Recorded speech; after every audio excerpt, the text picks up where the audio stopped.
गंजाम भंजनगर में आज eastern media अध्यक्ष सौम्यरंजन पट्टनायक पहुंची विभिन्न कार्यक्रम में अंशग्रहण करते। प्रथम भंजनगर एनएसी चकरा विषय छक एनएसी पक्षर खोलास्थान सौंदर्यकरण कार्य उद्घाटन कले सौम्यरंजन पट्टनायक और भंजनगर विधायक प्रद्युम्न कुमार नायक और एनएसी अध्यक्ष गोपबंधु महापात्र को एक विराट बाइक शोभायात्रा भंजनगर सहर परिक्रमा कर टाउन हॉल रे संवाद साहित्य घर पक्षर आयोजित सारस्वत समारोह कार्यक्रम में जोग देते। दीर्घ समय धरी विभिन्न विषय आलोचना होइथिला। ओडिया भाषार व्यवहार उपरे श्री पट्टनायक आलोकपात करथिले। अंचलर विभिन्न साहित्य घरर सदस्य और साधारण लोक एवं अंचलर शताधिक युवक एथिरे अंशग्रहण करथिले। अनेकंकु साहित्य घर पक्षरु पुरस्कृत करा जायथिला। मंचको आसिले एवं समस्त अतिथि राजेश भाई जगिथिली मु आज बाइक आनी तो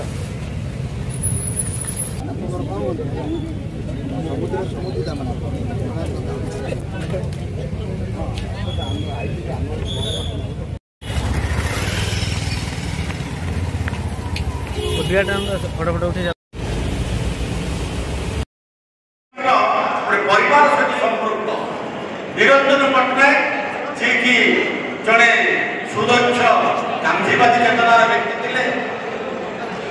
एवं जातीय आंदोलन को आगे देवारे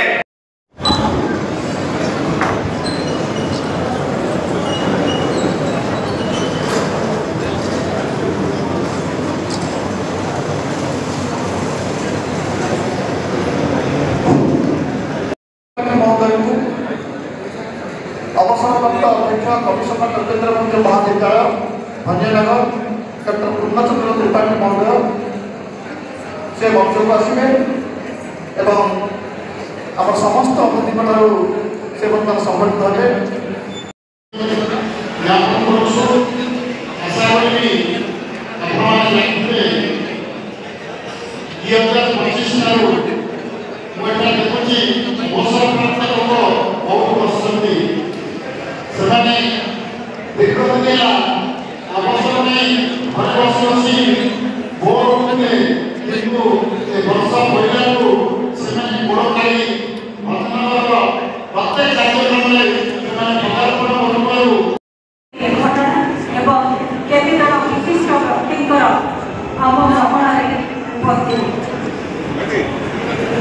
खुशी बांधिले गणे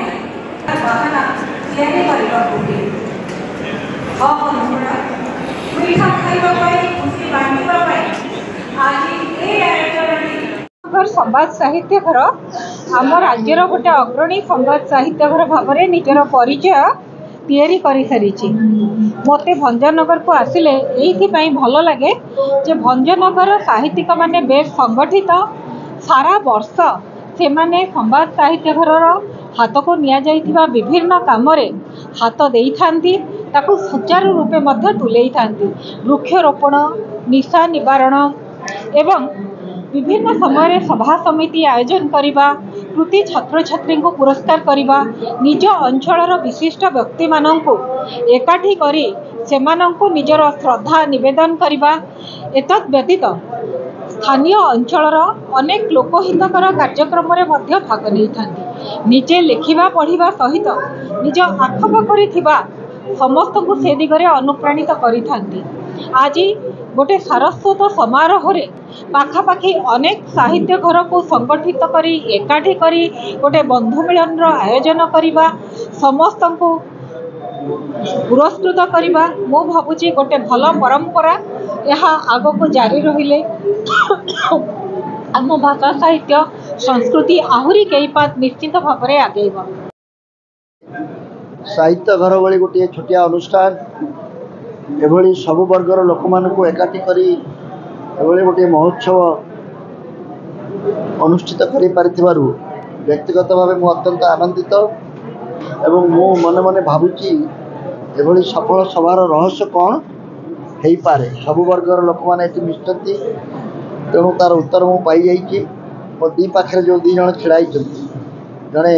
नगरपालिका किए कहना नगर विज्ञापित अंचल अध्यक्ष एवं नवनिर्वाचित विधायक संपृक्ति नथिले प्रति श्रद्धा और सम्मान नथिले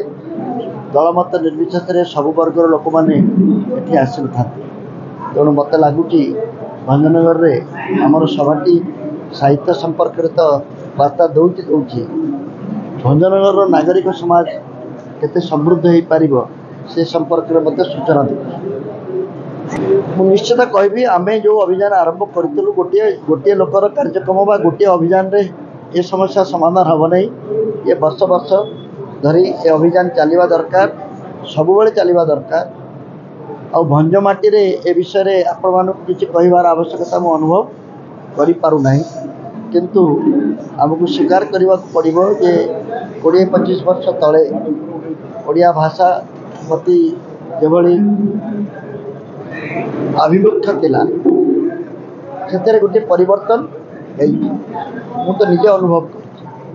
आमे ओडिया कहि पारु नथवा जड़े व्यक्ति को ग्रहण कर देते अनेक किछि चापरे एबे समस्ते ओडिया कहवाई चेष्टा कर सरकारी स्तर में राजनैतिक स्तर में चेष्टा करवा ही गोटे विराट बड़ सफलता ओडिया अस्मिता कथा जो उठुची ता मत किछि परिमाण रे भाषा ही आरंभ होई तेणु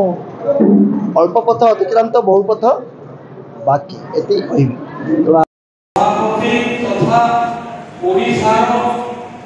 कोटी कोटी शिक्षाविद आनंद मनर मनीष श्रीयुक्त सत्यरंजन पट्टनायक महोदय सामभाई एनएस नवरमण गोपबंधु महापात्र महोदय एवं सम्मानित अतिथि ए साहित्य समाजर संपादक गुरुजन वृंद सांबादिक बंधुगणे एवं ए अंचल समस्त सुधीवृंद आज तो लक्ष्य रखा तो दुईटी महापुरुष माटी जन्म देता गोटे होती कवि सम्राट उपेन्द्र भंज द्वितीय महापुरुष होती वीर विप्लवी चक्रा ऋषि विधायक भंजनगर सुकांत कुमार नायकों रिपोर्ट न्यूज उपांत खबर।